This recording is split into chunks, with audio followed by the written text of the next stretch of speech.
Selamat datang di channel saya Alvaro Gym. Dengan saya Andri SPT MPT. Di channel ini kita akan membahas seputar fitness dan steroid. Untuk video pertama ini saya ingin membahas masalah mengenai steroid. Sebelum Anda menggunakan steroid, apa yang harus Anda ketahui? Apa itu sebenarnya steroid? Steroid itu sendiri ialah hormon sintetis testosteron yang dimasukkan ke dalam tubuh melalui oral ataupun injeksi dengan harapan bisa meningkatkan massa otot dalam waktu singkat. Tapi sebenarnya yang terjadi tidak seperti itu. Steroid populer pada tahun 1988 yang oleh pelari Ben Johnson untuk menghindari kelelahan seperti itu.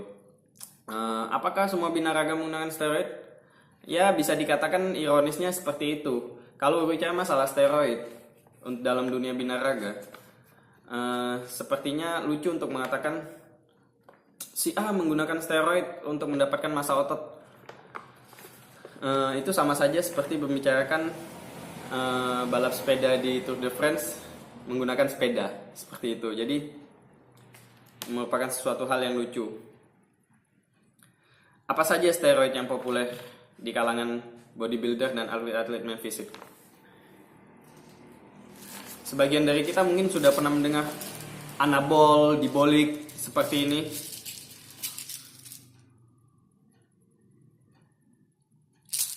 Nah, anabol atau dibolik ini bisa meningkat, isinya ialah metadionin. Dia bisa meningkatkan hormon testosteron secara singkat. Jadi mendapatkan massa otot yang lebih besar, untuk size yang lebih besar, lebih cepat dalam menggunakan anabol ini. Namun ada lagi yang lebih populer lagi, Winstrol yang tadi saya bilang, stanozol. Tapi yang bersifatnya secara oral itu disebut stanozol. Kalau yang injeknya lebih dikenal dengan sebutan Winstrol seperti itu. Ini untuk meningkatkan massa otot kering padat. Tapi pengguna hard gainer, mereka yang susah untuk tumbuh berkembang ototnya, mereka tidak menyukai menggunakan Winstrol. Karena apa? Otot yang dihasilkan itu tidak secepat atau tidak sebesar penggunaan dibol. Memang sifat anaboliknya untuk stanozolol atau Winstrol itu lebih kecil daripada dibol. Dibol memiliki sifat anabolik yang lebih besar. Namun otot yang dihasilkan dan retensi airnya karena dia meningkatkan estrogen, jadi otot yang dihasilkan ialah otot yang lebih basah. Seperti itu. Jadi definisinya akan berkurang. Namun penggunaan stanozol berbeda. Dia memiliki definisi otot yang akan lebih baik seperti itu. Nah, untuk clean, kita sering mendengar clean. Para atlet-atlet biasa berbicara, hey, untuk mendapatkan badan kering, kamu bisa pakai clean. Apa itu? Steroid. Ya, steroid. Tapi bukan. Sebenarnya clean ini bukan steroid, melainkan isinya ialah clenbuterol hidroklorid. Ini sejenis zat untuk menghilangkan gejala penyakit asma. Seperti itu. Namun cara kerjanya seperti steroid. Maka ini cukup populer juga di kalangan fitness mania. Ada lagi steroid injection yang isinya sebenarnya hampir sama. Mereka berisi testosteron juga, namun dengan campuran yang berbeda, dengan sifat kerja yang berbeda di dalam tubuh, dengan resiko yang berbeda seperti itu. Kalangan fitness mania juga mengenal yang namanya prohormon. Apa sebenarnya prohormon? Prohormon ialah sejenis hormon sintetis, tapi ester dia dibentuknya di dalam tubuh akhirnya. Sifat kerjanya sama seperti steroid. Ini bekerja? Pernah mendengar TNE? Apakah ini bekerja? Ya, dia bekerja. Namun, dia memiliki cara kerja yang lebih lama dibanding penggunaan steroid. Jadi, ibaratnya kita mau ke satu tempat, kalau menggunakan TNE masih belok kanan, belok kiri, baru sampai tujuan. Tapi kalau kita menggunakan steroid, itu udah tepat sasaran di kelenjar hormon tersebut. Dia menambah hormon secara sintetis sehingga tubuh merespon ada hormon yang lebih banyak untuk melakukan penyerapan protein yang lebih baik. Tapi tidak dengan tren E atau prohormon lainnya. Dia bekerja dulu di dalam tubuh sehingga memiliki reaksi yang cukup lambat. Nah, masalah prohormon ini lagi, pertanyaannya apakah prohormon yang seperti ini, yang seperti saya pegang, yang katanya ini paling laris juga, apakah itu original? Tentu menjadi tanda tanya besar buat kita.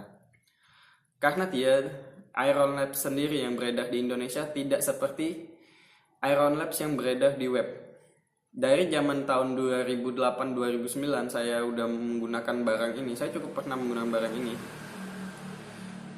Sebenarnya saya sudah tahu perbedaannya dengan yang dijual di web itu memiliki desain botol yang berbeda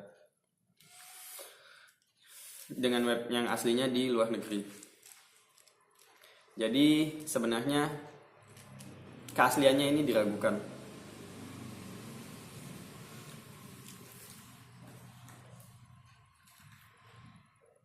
Namun pertanyaannya, orang-orang juga sering berkata, ini steroid yang gue jual farmasi grade loh.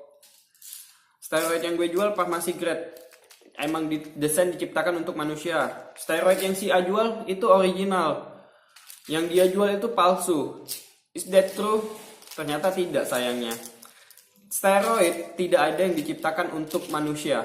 Pertama kali steroid diciptakan ialah untuk hewan, kuda balap, ternak kuda, ternak sapi. Namun penggunaannya untuk kuda juga sudah dilarang karena melanggar aturan doping. Dan untuk ternak sapi, dia memiliki resiko residu terhadap nanti setelah dipotong akan menyisakan residu pada manusia. Nah, farmasi grade sendiri tidak ada farmasi grade pada steroid karena emang tadi saya bilang steroid tidak diciptakan untuk manusia. Sedangkan untuk keoriginalannya sendiri, ya kita bisa tahu, nggak bisa kita mengklaim sebuah merek steroid A yang seperti saya pegang, seperti Global Anabolic, Kefei, atau merek-merek lainnya. Steroid gue ini original, nggak ada ya, nggak bisa seperti itu. Karena apa? Setiap merek steroid mereka tidak mencantumkan alamat, mereka cuma mencantumkan kota dan negara. Seperti contohnya Kefei, mereka mencantumkan alamatnya California, tapi tidak ada alamat jelasnya di mana. Karena apa? Industri steroid bekerja underground atau ilegal, jadi tidak ada yang legal namanya steroid. Untuk penggunaan hewan sendiri aja sudah dilarang, apalagi untuk penggunaan manusia. Seperti itu. Nah, untuk penggunaannya sendiri gimana? Untuk dosisnya sendiri, penggunaan steroid, bagaimana cara penggunaan dibol ini? Biasa saya untuk menyarankan pemula menggunakan dibol, saya menggunakan dosis. Untuk masalah dosis ini bisa berbeda-beda, bisa bervariasi tiap orang atau tiap saran-saran dari master-master steroid yang lainnya bisa bervariasi. Namun untuk pemula biasanya, kita bicara pemula dulu, biasanya saya sarankan 3 tablet setiap hari tanpa putus maupun rest day, dia tetap menggunakan 3 tablet. Jadi penggunaan dibolek ini saya sarankan 3 tablet setiap hari. Kemudian setelah mendapatkan otot yang bagus, biasanya penggunaannya ini habis 3 minggu, dilanjutkan dengan penggunaan stanozol. Untuk apa? Dia untuk mempertahankan masa otot yang sudah diciptakan oleh dibol tadi. Karena apa? Perbedaan tadi yang seperti saya katakan di video awal, dibol dan stano. Dibol sendiri memiliki sifat estrogen yang cukup tinggi. Harapannya kita dapat menekannya dengan stano, jadi sehingga otot yang dihasilkan akan lebih padat dan lebih permanen. Apabila estrogennya tinggi, begitu dibolnya dilepas, kebanyakan teman-teman kita berhenti menggunakan dibol. Namun setelah memakai dibol, badannya mengecil kembali. Karena apa? Karena tubuh merasa testosteron dalam keadaan tinggi, jadi tidak memproduksi testosteron. Jadi yang meningkat justru estrogen, sehingga dapat menghancurkan otot-otot yang tadinya sudah dibantu dengan penggunaan steroid. Setelah menggunakan stano, juga 3 butir setiap hari, dilanjutkan dengan PCT menggunakan tamoxifen, atau yang lebih dikenal merek dagangnya Nolvadex. Itu dosisnya di 2 minggu pertama ialah 2 butir, kemudian di minggu ketiga sampai ke 5 satu butir dengan dosis 1 butirnya itu 20 mg. Dilanjutkan minggu ke 6-nya cuma 5 gram, seperti itu. Kemudian dilanjutkan lagi dengan penggunaan testobuster untuk meningkatkan testosteron alaminya. Saya kira video kita akan kita lanjutkan di video selanjutnya untuk penggunaan stanozol dan clenbuterol. Sampai jumpa teman-teman. WhatsApp guys. see you in next video. Thank you. Tolong subscribe Alvaro Gym. Untuk subscribe yang banyak, saya akan membahas lagi masalah steroid lebih dalam lagi. Bye.